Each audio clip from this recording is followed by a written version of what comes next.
काफी टाइम बाद ऐसा हुआ है कि एमसीयू का कोई कैरेक्टर देखने के बाद उसके बारे में बात करने का मन हुआ। नाम है टेलोस, जो कमान संभालता है एक पूरी स्क्रल प्रजाति की। क्री द्वारा पूरा स्क्रल प्लेनेट नष्ट करने के बाद स्क्रल अपनी प्रजाति के अस्तित्व के लिए भटक रहे हैं। वो अपने एक नए घर की तलाश में भटक रहे हैं। थोड़ा स्क्रल्स के बारे में जान लेते हैं। ये ग्रीन रंग की दिखने वाली स्पीसी है जो अपना आकार बदल सकती है। साथ ही वो आपकी मेमोरी, आपके जीवन की हर एक याद को अपना बना सकती है। मतलब कब आपकी जगह किसी स्क्रल ने ले ली पता ही नहीं चला।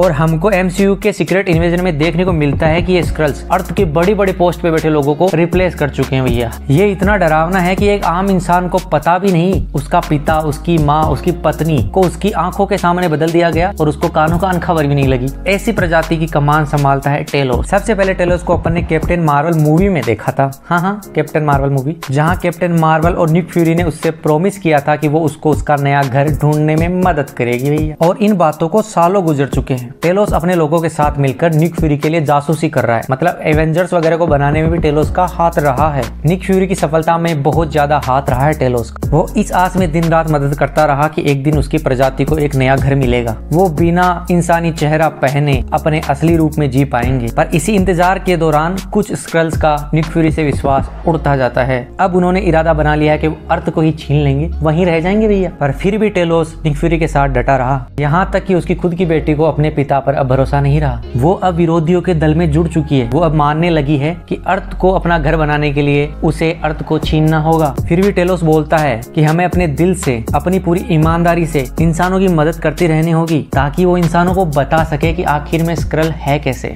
एक डरावने से दिखने वाले चेहरे के पीछे एक ईमानदार व्यक्ति, जिनके अपने इमोशन है, खुद का परिवार है, बेटा है, माँ है, बहन है, जो इंसानों के साथ कंधे से कंधा मिलाकर जीना चाहता है। वो आपसे मदद मांगने आए अपने अस्तित्व के लिए, और वो इसे आपसे छीन कर नहीं, अपनी योग्यता और ईमानदारी दिखाकर पाना चाहते हैं। टेलोस चाहता है कि इंसान स्क्रल्स की उपयोगिता को समझे। वो अंत तक अपने दोस्त के साथ डटा रहा, यहाँ तक कि उसकी सारी प्रजाति ने उसको बेदखल कर दिया। उन्होंने अपना एक नया नेता चुन लिया जो बहुत उग्र है और वो धरती को छीनना चाहता है। पर टेलोस अभी भी निक फ्यूरी के साथ जुड़ा हुआ है। वो इंसानों को अपनी अहमियत समझा पाएगा, पर अंत में उसकी मौत अपने ही प्रजाति के सदस्य के हाथों हो जाती है। उस समय भी वो एक इंसान को बचाते हुए मरता है। उसके मरने के बाद उसका लेटा हुआ शरीर बिना कुछ बोले, बिना कुछ कहे टेलोस की उपयोगिता को बताता है।